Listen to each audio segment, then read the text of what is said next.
Welcome to the Heart-Led Business Show, where compassion meets commerce and leaders lead with love. Join your host, Tom Jacobs, as he delves into the insightful conversations with visionary business leaders who defy the status quo, putting humanity first and profit second.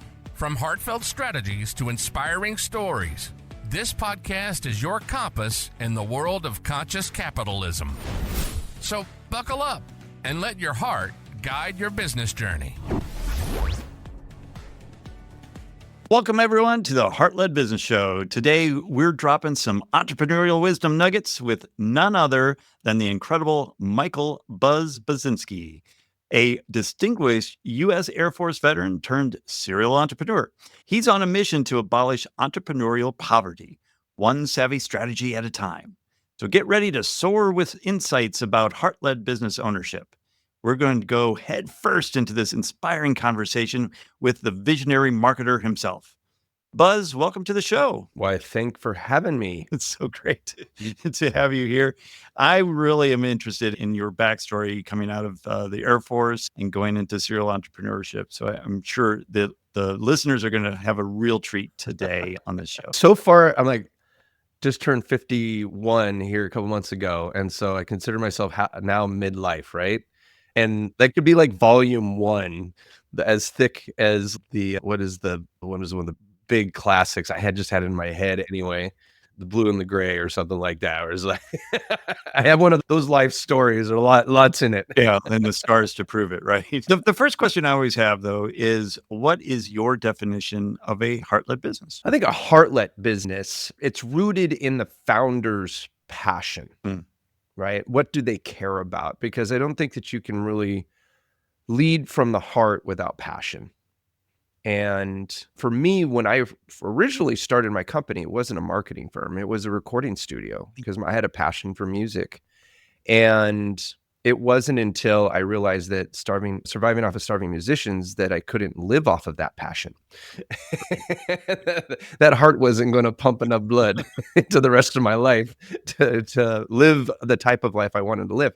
So it wasn't until I pivoted into the next viable market, which was small to medium-sized businesses, and working consistently with other small businesses, that I just kept this growing passion for helping the SMB sector, because we're so underrepresented when it comes to the tools and the skill sets and the mindsets. That's why there's so many consultants and guides and coaches and all this stuff, because nobody teaches this stuff. Even in college, I majored in small business management and entrepreneurship. Oh, wow. They didn't teach you nothing about running a business. They had a major for that when you went to school. At the University of Phoenix, which is a business college. I originally started with marketing because I had a background in marketing, and I love marketing because it's people, right? Yeah. And so deep down, my passion is for helping people. Yeah. I took the Enneagram and found out I was a 3-wing 2, which means I'm a driver, helper. Oh, wow. Right. So I have a lot of drive, but I love helping people along the way. Wow. Right. Yeah. And so that's part of my personality. And when I originally started a recording studio, that was to help musicians avoid what I had gone through as a recording musician in years past. And I wanted to create an experience that was unlike the standard rubber stamp recording studio experience. And so when we went to the SMB world and just realized how underrepresented we were and why people looked. So this is back in the early aughts, where technology, we didn't have Canva that could make you look awesome in a couple of clicks, right? You had to have professionals who knew how to use the tools to make you look good. Yeah. You had to have people who had you didn't have ChatGPT to help you create the best copy. You didn't have all these tools now that have democratized the creative aspect of business and the strategic aspect of marketing. It's fascinating. You either had to build the skills yourself to do all that stuff, or hire a very expensive person to be able to do it for you. So it's like a no-win for the small business. Right. Now, are you seeing that change in terms of just in current day, in terms of the tools that are available to SMBs versus the Fortune 500s? I think that there is democratization of tools out there. The problem is that a hammer in the hands of someone who is not a carpenter is not going to do a very good job. Yeah. Yeah. Right. Yep. And so we still have a gap. So I tell people now, knowledge used to be power, right? Remember when it's like, knowledge is power, learn as much as you can, right? Now, knowledge is free. Yeah. Or at least $20 a month if you want to go like ChatGPT Pro or something like that, or Claude or whatever AI you're using, right? Gemini now, I think, is free if you have Google Workspace, right? So the knowledge is free. You don't even have to spend time learning it anymore. Just ask for it, right? Problem is experience and wisdom. That's not free because you can't get the experience, and you need the experience without doing the work, right? And going through and getting the cuts and doing the reps and however you want to talk about it. But the crazy thing is that if you don't have the wisdom or the experience, or experience creates wisdom, right? So it's like you have experience, knowledge equals wisdom. Without either of those, experience or wisdom, you don't know what questions to ask. True. So you don't know what knowledge you're looking for. So all the knowledge in the world is at our fingertips, but we don't know how to ask the right questions. Yep. And it's something that I've actually been looking at because I use a bunch of different types of AI in my work now. And it's funny because I look at what other people are doing with AI, gives me ideas of like how to ask better questions. Yes. But I won't know what questions to ask unless I had the amount of experience that I have today. Yep. And that's where I think the transition of the next revolution is I don't know if you can create the wisdom, right? Yeah. Like people can tell you what to do and they could tell you why you should do it. But it's like when we were kids, your parents would say, you probably shouldn't jump off the trees. You're not going to like your knees when you're in your 60s if you keep jumping out of those trees. But you don't have that experience. No, they have that lived experience, but you don't have that experience. So you're like, you don't know what you're talking about. I'm different. Right. Let me Business owners are the same exact way. Oh, absolutely. My business is different. Right. It works different. Even So we don't even listen to the wisdom when it is given to us. Even the franchise owners say their business is different from the other franchise. Yeah. Oh yeah. Our location is unique. Oh, my team is different. Our culture is I'm like, I get it. But the fundamentals of business, the fundamentals of marketing, the fundamentals of finance, they're not different. Yeah. How you approach them, that's fine if you want to, but you cannot get around the fundamentals. And as entrepreneurs, we're rule breakers. We don't follow rules anyway, right? So when people give us the wisdom, we're always like, yeah, that sounds like the hard way of doing it. I'm going to find the easy way because we're always looking for the easy button, which is what makes us entrepreneurs, right? Yeah. If I can create the easy button, I can now sell the easy button. Yeah. Right. I make life easier for somebody else. I give them a shortcut somewhere. That's an easy button, right? That's what we do. And in B2B, that's where I live, is in the B2B businesses. Right? And there's only one thing you're doing. And it's the same for B2C. You're solving a problem that somebody has, basically, with your solution, with your easy button. Yeah. And B2C in marketing, they talk about you're either solving a problem or creating or guiding somebody to their aspirations. Now, in guiding to the aspirations, there is a blockade keeping them from what they're aspiring to have, do, be, right? That's the problem, but they don't see it that way. They just say, I want to be this. And so they sell them what they want, give them what they need, which is solve the problem, right? In B2B, I want to be a $10 million company, but we don't see that. When we talk about is how's business going? Right now, I'm trying to get past this thing. That's the problem. We look at problems because we attack problems. Yep. Our goals are always here, but Stephen Covey, like start with the end in mind, first things first. Yep. So we're always at the first thing. What is the next first thing? We're not worried about, somebody says, where do you want to see your company in 5 years? Yeah, I want to be at $10 million. But that's not what I'm thinking about today. I'm thinking about today. What do I have what are my next 5 meetings? And how is that going to make today a productive day amongst the thousands of days it'll take before I see a $10 million year? And when we step back just a little bit to the questioning, and I like that what you were saying earlier about it's we don't necessarily know the question to ask, but I think what I'm seeing, and I think what I heard you say was that we're getting better at asking some questions, and what I see in the future anyway is that's how we're going to grow, and asking people more questions.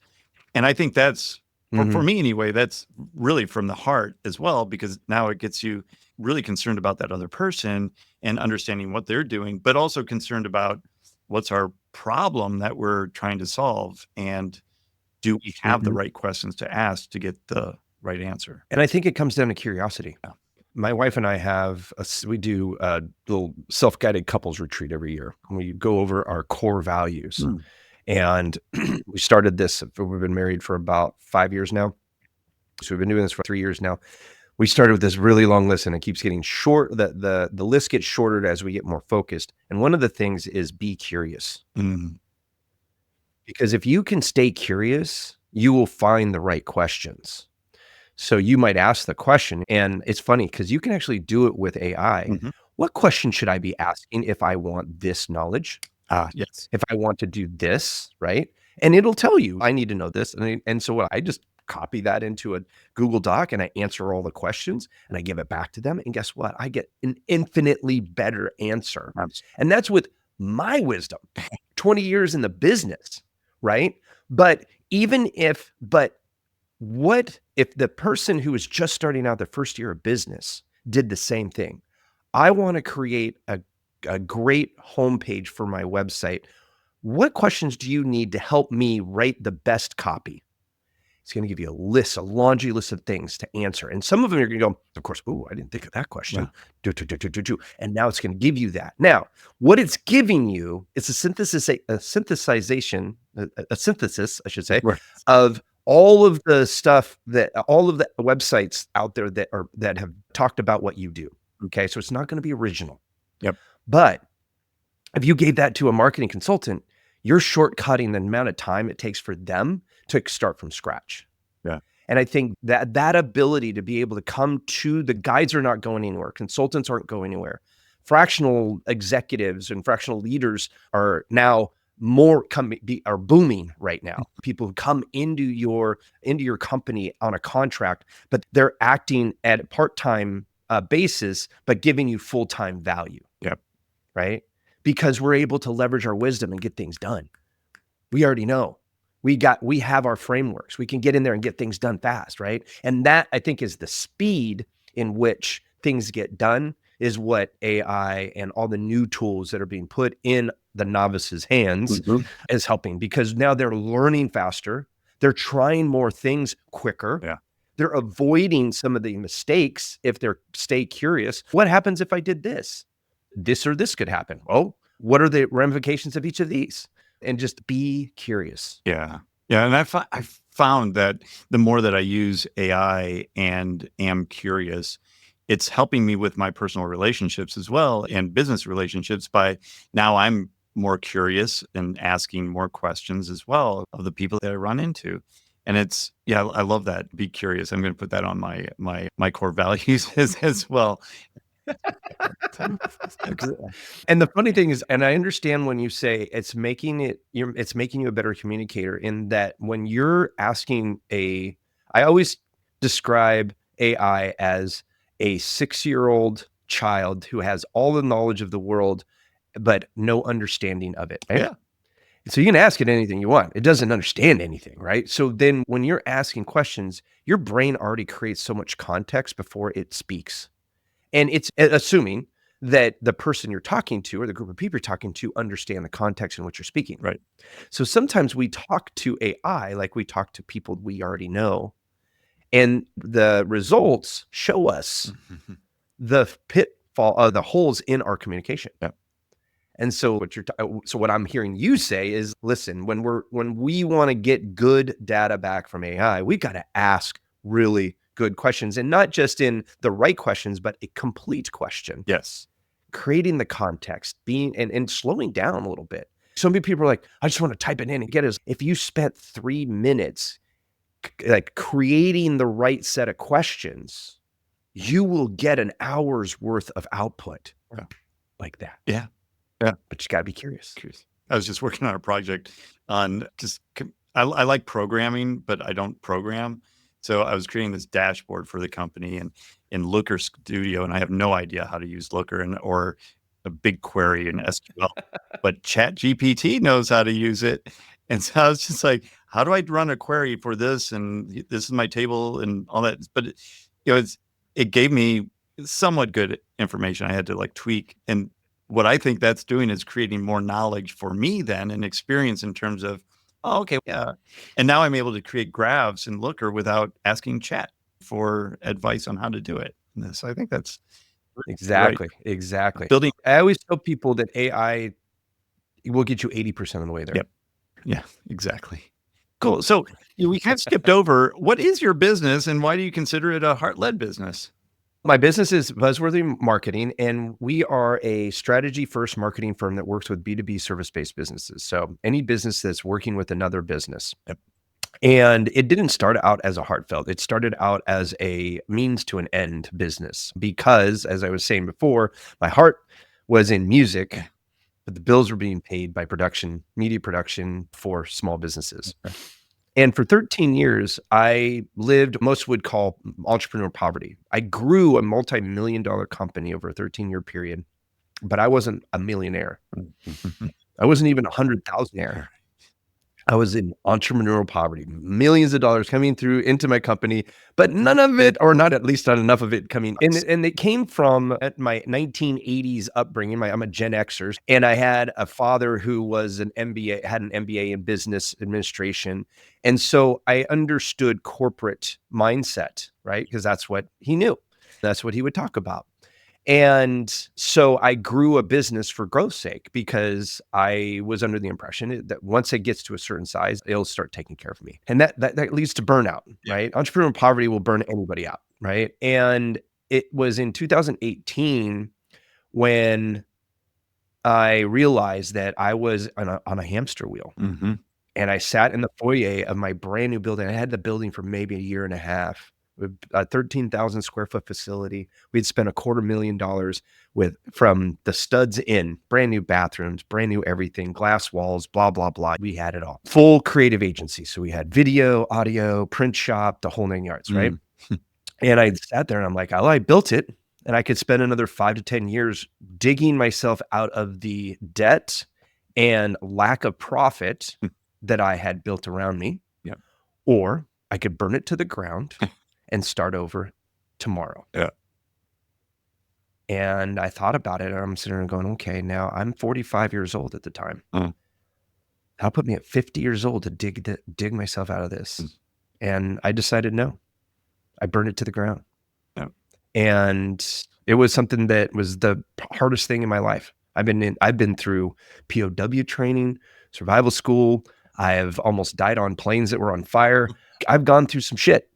This was harder because there's the ego. Yeah. There's at the time I was dating my now wife and we had just got into a relationship a few months earlier. So I was basically putting that in jeopardy because who wants to stick around with a guy who basically looks like he's dive bombing and he's doing it on purpose. Right? I had my first not nervous breakdowns, panic attack. I had no idea. I thought I was having a heart attack as a panic attacks. Never had one of those before. I was in deep depression, fighting the urge to dive into alcoholism, all of the things because I had failed in my mind, even though I made the decision, I failed. Yeah. And I gave everybody an opportunity to follow, but nobody wanted, because my thing was this, I'm like, I have to do 180 degrees. And it's like, what is the biggest thing that I don't like? And it was the building, the thing that everybody told me I needed to own. My own building so that I could pay myself rent. And then that's what would make me rich, blah, blah, blah. That was the biggest pain point in my life was that building, sucking the ever living energy out of me. It's just a lot of work. It's a big building. Yeah. And it's an older building. So it needed a lot of things, even though we had all the new things from the studs in, all the things that are between the sheetrock and the cinder block outside. So we had leaky pipes and roofs and electrical issues, all this stuff. So anyway, with all that said, I said, you know what? I'm not going to start a business. What if I just go become a CMO for a mid-sized company? I could make $250,000 a year and not worry about anything. Oh. And then we spent a week building out my CV, which was like 4 pages long. Okay. And I hadn't written a resume in 25 years because I was in the Air Force for 10 years and I'd been in business for 13. So 23 years since I had had to do anything with that. And so we get all done with it. And my Heather, my girlfriend at the time, now my wife, she's, I don't think you could get a job because you couldn't work for somebody.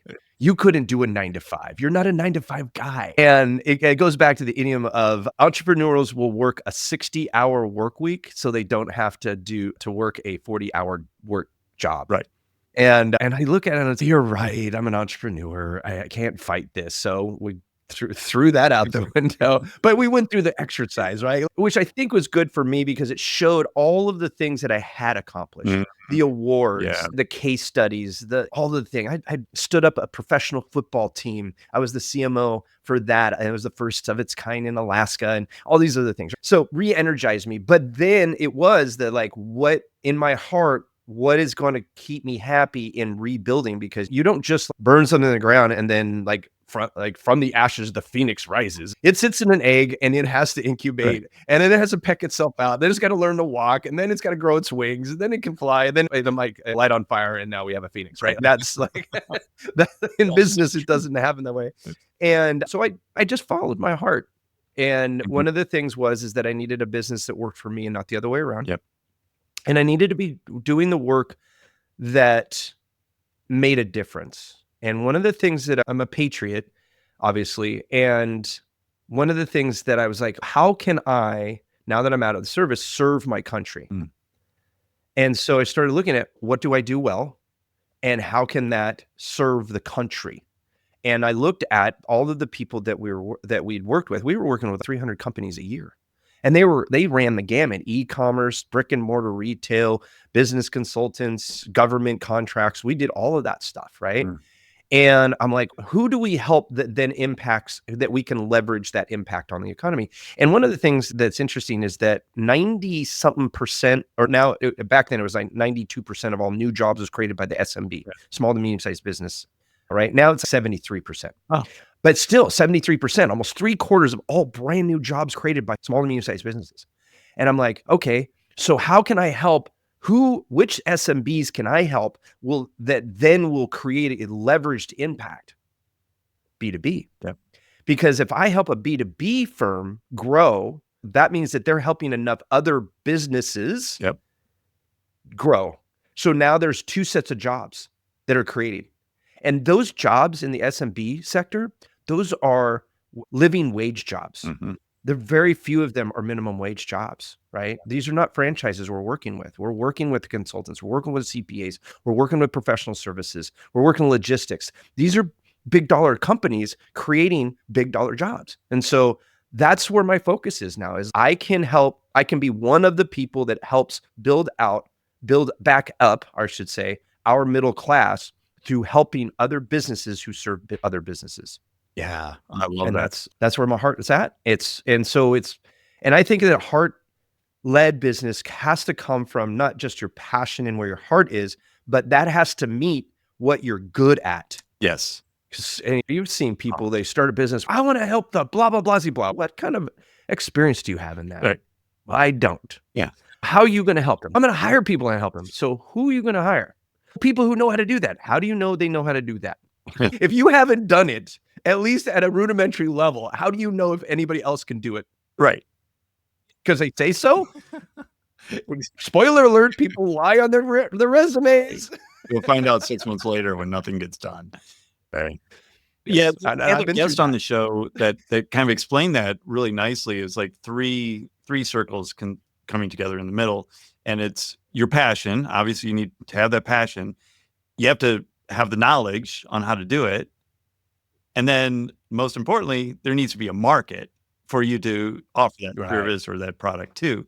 And when you have all 3 of those together, that's, in his definition, was a heart-led business, and one that will not just survive, but thrive as well. Oh yeah, for sure. Believe me, when you start a recording studio in Anchorage, Alaska, and realize that right at the time that the home recording studio becomes as affordable as to record one album in a professional studio, you learn that the market just went away. Yeah. A small market just disappeared. Yeah. Very small market. Right. Angry. Oh, that's good. Very small market. Maybe now. And then the viability disappeared. Yeah. Maybe move to Nashville, Tennessee or LA or something like that. Yeah, exactly. And at one point I was married in the service, and I was going to get out and follow my wife to whatever duty station she was going to be in, and I was going to be an audio engineer. That was the original plan, but then we ended up getting divorced before I got out. She went her way, I went my way, and I wanted to stay in Alaska because I came from California, and I technically joined the service to get out of California. So I was like, oh, I ain't going back there. There's nowhere else to go. So and I love it, Alaska. I lived there for 17 years. It's a gorgeous state. Yeah. If you haven't been, go. Yeah, I definitely want to. That's on my bucket list. I'd love to do one of those cruises that goes up. Oh yeah, those are awesome. I took the ferry up with my vehicle, which was like a poor man's cruise. Yeah, there's a solar deck, a solarium on the top of the barge, or not a barge, but the boat. Yeah.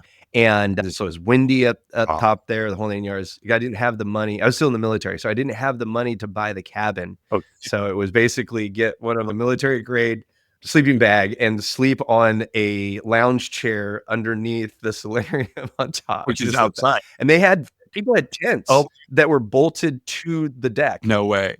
Oh yeah. Oh yeah. And those things were just, I'm like, I don't know how you're going to sleep in that. Like, that's just too much noise. But yeah, it was fun. I have some great pictures from that. That was a 3-day trip from northern Washington to a town called Haines, which is in that's like a corner of the South Central. And I had to drive from there up into Canada and back down Highway 1 back. And that was so that was like a 12-hour drive from there to get to Anchorage. But yeah. Oh, geez. It was fun. Just to get your car there.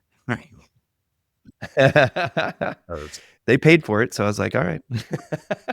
Cool. Buzz, it's been great chatting with you, but we've come to that time, unfortunately. But tell us a little bit about how people can learn a little bit more about your business and get in touch with you. Sure. So one of the things that I've done during the COVID years was wrote a book called The Rule of 26 and teaches small businesses how to utilize their website to double their revenue. Anybody who's listening to your show can go to ruleof26.com. And I offer a free signed copy of the book. All I ask is that you pay for the shipping and handling. Very nice. That's great. We're going to link all that up in the show notes as well. So thank you for that. I'm sure the show listeners will love that. I'm definitely going to take you up on that offer. And you can ship it to California instead of over here to Taiwan. Anyway. I now have 2 employees in California. So it's like, yeah, but yeah, most of my family has moved out of California over the last couple decades, but yeah, it's a great state to visit nowadays. Yes. So cool. Thank you so much for being on the show. I certainly appreciate it. Oh, I appreciate you having me. Thanks so much. No worries. And thank you, listeners, for listening and watching the show today. I certainly appreciate that. And if you could make your way down to the show notes, that'd be great. And you can see all the links to everything that Buzz is doing in his business and support him in what he's doing. Because obviously, the more help small businesses get, the better we all get. And then if you could do me a solid favor, and that would be to give the show a rating and review that helps spread the word and helps other people find the show. So until next time, lead with your heart. You've been listening to the Heart-Led Business Show, hosted by Tom Jacobs. Join us next time for another inspiring journey into the heart of business.